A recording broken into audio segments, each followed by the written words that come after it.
C'est une chose qu'on voudrait avoir trois, mais prendre un match pour prendre un match, on ne fait pas. Alors, je crois qu'on peut toujours organiser quelque chose sur un point de vue avec les joueurs entre nous. Avant le 7, on doit déjà mettre la liste de 23. Alors, c'est tout l'état des joueurs qui m'intéresse maintenant. On regarde pas trop devant nous.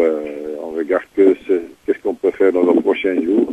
Et le match contre l'Algérie et le match contre Mali. Alors, le reste, c'est préparation. Il y a des joueurs qui ont justement fini le championnat et il y a des joueurs qui ont déjà eu un certain retard. Alors, on va travailler dans différents groupes. C'est de mes adjoints et comme j'ai toujours dit, il y a 9 mois, je crois bien que je vous avais dit, on a une équipe autour de l'équipe et je crois qu'il est là parce qu'il a certaines qualités. Comme l'autre équipe que j'ai autour de moi de certaines qualités, j'espère qu'ils sont très complémentaires et c'est pour ça qu'il a été choisi. Et certainement, on fait trop d'importance parfois au nom et d'où il vient. Moi, je m'en fous. La seule chose que moi je sais, il va travailler avec nous dans notre équipe autour de moi et mon équipe autour de moi est importante pour soutenir mes joueurs. Mentalement, physiquement, et je crois que c'est leur rôle, c'est mon rôle. Si on veut partir à Qatar, si on veut à Abu Dhabi, tu peux jouer dans le soleil. C'est vrai, on n'a pas choisi ça, on a préparé.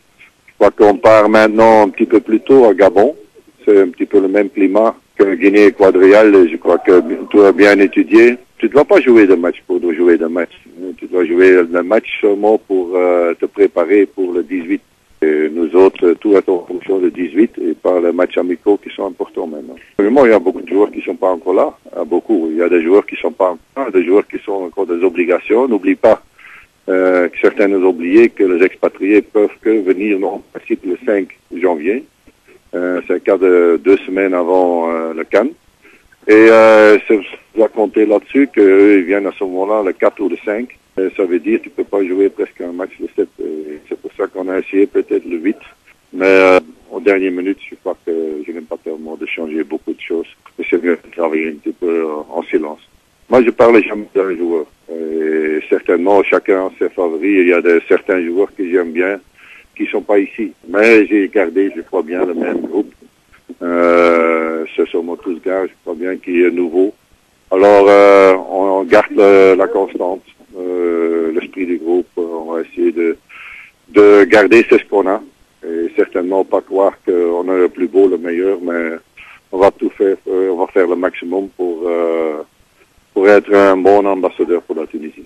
Serge Nissi, il est présent maintenant, mais je crois que Fakhreddine Benis n'est pas là. Oui, il va venir, il a fait ses tests, alors tests médicaux, alors il sera là, il n'y a pas de problème, ils sont fiers d'être avec notre groupe. Alors, ils seront là. Il n'y a pas de problème. Il n'y a pas de problème concernant Fakhreddine Benis, c'est avec notre équipe. Ils n'ont pas encore d'équipe. Dominique Denoffre, c'est un ami à moi. C'est le directeur sportif là, de Metz. Alors, moi, je connais la situation. Je l'ai eu au téléphone il y a 2 heures. Alors, je crois que c'est une grande chance pour signer aussi. Ça dépend toujours des tests médicaux. Et je ne peux pas dire oui ou non à cet instant-ci. S'il y a quelque chose sur le test médicaux, ça ne va pas. Maintenant, le rouge, je crois bien qu'il sera là dès que demain, je crois.